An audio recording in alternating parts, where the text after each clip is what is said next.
మా దేశ ప్రయోజనాలే మాకు ముఖ్యం. ఇందులో దోబూచలాట ఏం లేదు.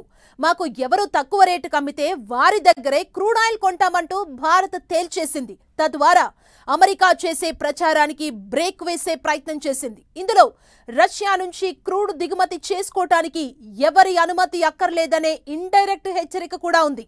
దీంతో పాటే అసలు రష్యాతో అమెరికా చేసే వ్యాపారం కంటే రష్యాతో భారత్ చేసే ట్రేడ్ పెద్దదేం కాదని కుండబద్దలు కొట్టింది భారత్.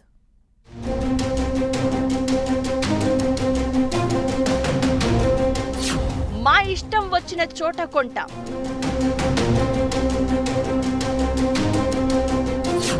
క్రూడ్ ఆయిల్ కొనుగోళ్లపై కుండబద్దలు కొట్టిన భారత్.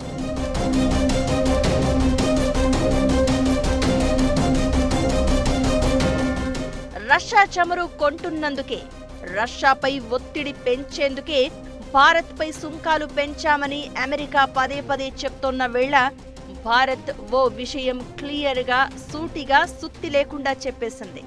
మాకు ఎక్కడ తక్కువ రేటుకు, అది కూడా మాకు బెస్ట్ డీల్ అనిపించిన చోట మేం కొనుగోలు చేస్తామని రష్యాలోని భారత రాయబారి వినయ్ కుమార్ చెప్పారు.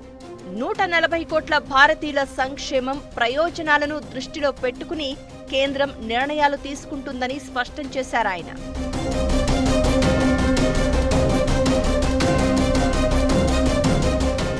అమెరికా ఉపాధ్యక్షుడు జేడీ వాన్స్ భారత్పై ఆంక్షలు, సుంకాలు కేవలం రష్యాపై ఒత్తిడి పెంచేందుకే అంటూ మాట్లాడారు. ఇది చూసిన వారికి ఎవరికైనా భారత్ ఏదో పెద్ద తప్పిదం చేస్తుంది అనుకుంటారు. కానీ చైనా కూడా ఇదే రష్యా నుంచి క్రూడ్ కొంటోంది. యూరోపియన్ యూనియన్ దేశాలు రష్యాతో చేసే వాణిజ్యం కంటే భారత్ చేసేది చాలా చాలా తక్కువ. ఇదే విషయాన్ని విదేశాంగ మంత్రి జయశంకర్ తాజాగా కూడా నిలదీశారు.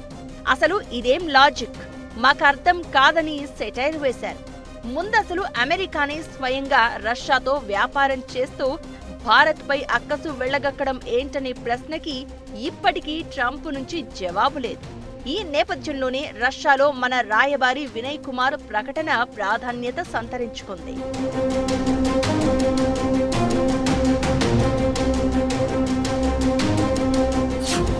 ఆగస్టు 27 నుంచి సెకండరీ టారిఫ్ అంటూ ట్రంప్ వేసిన సుంకాల అమలు నేపథ్యంలో వినయ్ కుమార్ ఇచ్చిన స్పష్టత అమెరికా వర్గాలకు మింగుడు పడదు.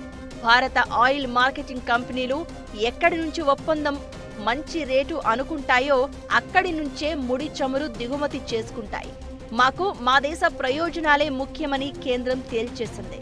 ఇక ట్రంప్ ఏం చేస్తాడో చూసుకోమనేది ఇందులోని అసలు అర్థం.